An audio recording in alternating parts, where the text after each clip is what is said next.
me, Hetty, and today, what am I going to do? I'm going to roast some yummy, yummy, yummy good spaghetti squash. And pretty much this works for butternut, any of your favorite squashes. It will also work for this. Okay, so to make it easier on myself, I used to have a big butcher knife and break down the middle and scrape out while it's uncooked. But I got a little trick I'm going to share with you. And I've been doing this for several years. I read about it somewhere, probably Woman's World knowing me. But anyway, I just come along with a sharp knife and I stab. Remember, the flesh is only going to be a little over an inch. So if you get past there, it's hard to do. I'm doing this on camera. And you can see, just take a sharp knife and I only stab it about 4 times. That's plenty. And I'll do the other one off camera. And then all I'm going to do is I'm going to take these with these steam holes and I'm going to put them in the microwave for, I don't know, usually with 2 of them, just to soften it up before I cut it lengthwise and we go to the oven with it. In the meantime, I've got my oven preheating at 400 degrees. Okay, so I'm going to do this. I'm going to go ahead and put them in the microwave just like I just lay paper towel out, a couple of paper towels, and I just lay them that way. If this drizzles out, it won't make a mess in the microwave. Okay, I'm going to do this one, and then I'll bring you back after they've been microwaved. I want to correct myself. I wasn't thinking.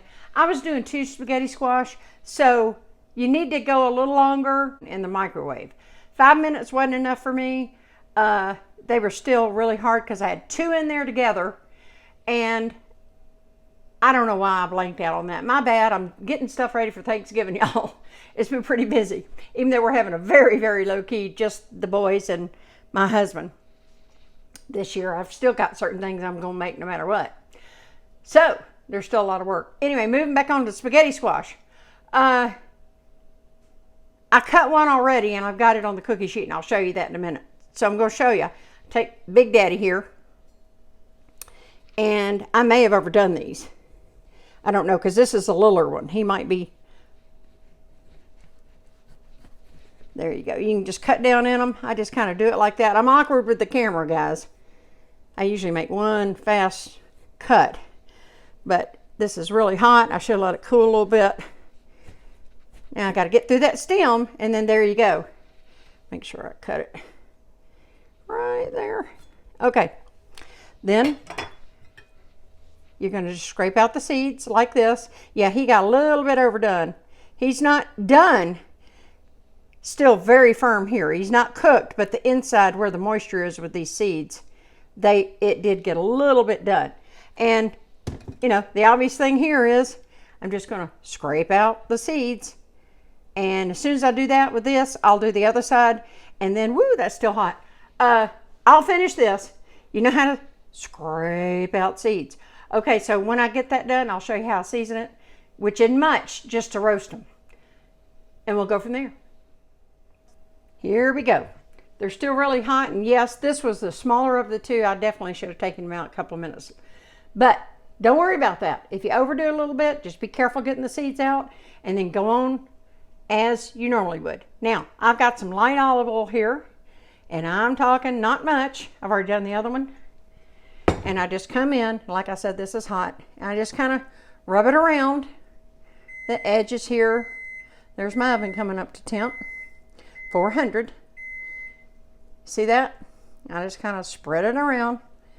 And then I come in, pardon, let me wipe my hands off, and come in, a little bit of salt. Not too much, because you're going to season it on your plate or whatever. Then I also come in with, I'm cheating it, I'm using canned pepper, which I normally use fresh, but it's crazy today. I do a light little dusting of pepper. See if I can't get around this side of the tripod. It's awkward for me. Okay, then they're going to go. I just covered cookie sheet with foil. They're going to go face down. Whoo, they're hot. Just like this.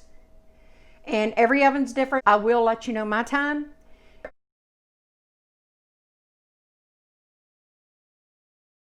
and I'll give you a better guide on the time.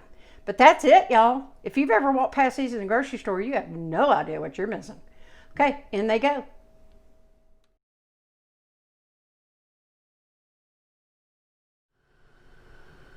All right, everybody. I let this cool down enough for me to handle it. I wanted to mention one thing. I'm just inserting this here in the video where I'm talking about when it's done. Of course, I've already done all my squash, but look, when it goes through, when your knife, of course, this is just an empty skin now, but I'm just showing you. When you think you're testing it to see if it's done, just go push down. If it goes through with no resistance, that's how you'll know it's done for sure. Okay, I'm sorry I didn't clarify that, so that's why this awkward add-in is there. Here's two of them. Just space-wise, I'm just gonna, let's see, I'll get this one. Move this out of the way. Ooh, being sloppy here. Look, this is all you're gonna do. Beautiful, done beautifully to perfection. You just take a fork. Look at this. And just, it's gonna just scrape right out. As you can see, it's still hot. I can handle it though through the skin, but look at that. Isn't that easy? It is so good. If you've walked past these in the grocery store, like I was saying earlier, you have no clue as to what you're missing. Ooh, this one's hotter. Yay. Well, you get the idea. So, oh, look, I missed a seed. Look at that. No big deal. Okay, now, and if you want to, I missed a seed there too. Look at that. Always check, because sometimes they're deep in there and they will get away from you. Anyway, I'm going to dig that out. But then all I do is, before I serve it, I put a couple tablespoons of butter. Remember, I'm doing 4. Okay, so about ½ tablespoon per squash is what I do. That butter and salt and pepper are to your taste. And that, my friends, I got to get that seed out still, but this is so good. Look, it's even a great substitute if you're on low carb. You can use this instead of pasta. So have that in mind. All right, I hope you like this. It was just a quick little video. It was what I was making for supper anyway. Nothing to do with Thanksgiving, even though it's the day before Thanksgiving. And pay attention. I am gonna say something to y'all on Thanksgiving. Okay, I'll see you then. And thank you for watching.